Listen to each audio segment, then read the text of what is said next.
Malapit na tayo sa Final 12 ni Coach Tim Cone at sigurado nang gagamitin kaagad ni Coach Tim ang big man na si Melora Brown. Nagustuhan ni Coach Tim Cone ang physicality na meron si QMB na sigurado na magiging malaking tulong sa loob ng paint para sa ating national basketball team. Maganda ang nakikita ni Coach Tim Cone kay QMB sa ensayo, maging itong si Juan Gomez ay positive nga rin ang feedback ni Coach Tim Cone tungkol sa kanyang performance sa ensayo, sa kanilang mga execution sa mga plays at practice sa simulation sa 5 versus 5. Nagkakaroon rin naman ang gilas ng mga 5 versus 5 situation matchups o laro na sila-sila lamang, pero alam naman natin na mga simulation nga lang ito at hindi seryosohan ang nangyayari. Update tayo sa Southeast Asian Games. Hindi nga pwede sina Ange Kouame at Justine Brownlee sa Southeast Asian Games, pero ganun rin naman ang ibang bansa, walang naturalized player sa kanilang lineup. Kaya halos parehasan pa rin ang laban sa Southeast Asian Games. Lahat ay walang naturalized player na maglalaro para sa kanilang team o bansa, at para sa akin lamang pa rin ang gilas pagdating sa all locals talent.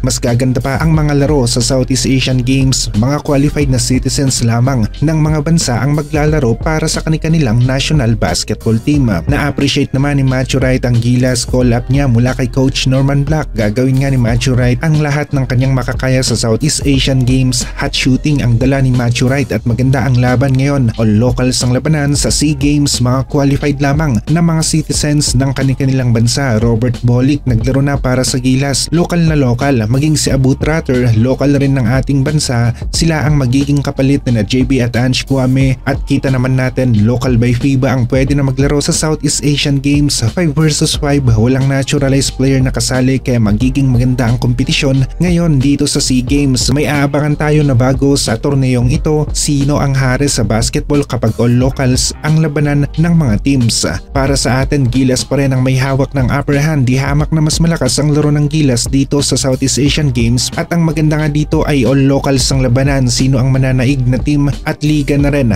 dahil nire-representa ng mga manlalaro hindi lamang ang kanilang bansa kung hindi ay maging ang liga na kung saan sila naglalaro. Abu Tratter, Robert Bolick, Matthew Wright, mga ilan lamang na mga players na kasali sa pool ni Coach Norman Black, at mix nga rin ang lineup niya. Merong mga veterans at mga players na papasimula pa lamang ang karera sa basketball. Pure business na muna ang dalawang magkakampi sa SMB na naglalaro sa halos magkaparehong pwesto na sina CJ Perez at Jericho Cruz. Seryoso ang magiging laro ng dalawang players na ito para sa kanilang national basketball team, at wala na munang kumpare dahil ito ay para sa bansa na kanilang nire-representa. Maganda ang kondisyon ng mga gilas players natin at motivated pa nga sila, lalong-lalo na ang isang Jamie Malonzo na maagang na-terminate ang kontrata sa Japan B1 B-League, at sa ngayon ay wala na munang mother team si Jamie Malonzo, at maganda naman ito kung sa gilas ang usapan, dito lamang siya nakafocus, kaya asahan natin ang mas magandang performance ng isang Jamie Malonzo laban sa team ng Guam kapag nabigyan ito ng break ni Coach Tim Cone. Nagbabalik naman ang isang Kevin Kiambao na halimaw ang laro na ipinapakita sa KBL, isa sa top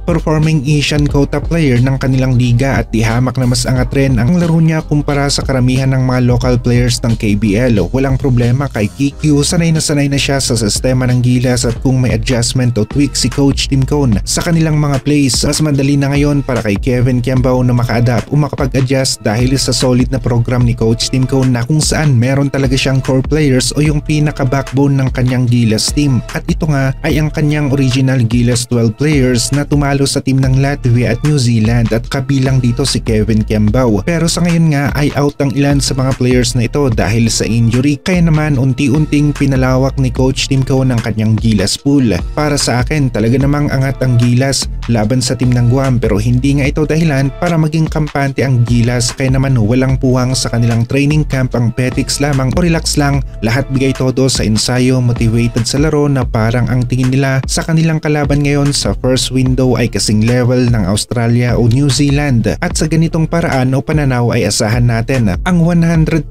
na bigay todong laro ng gilas players natin sa first window ng FIBA World Cup Asian Qualifiers.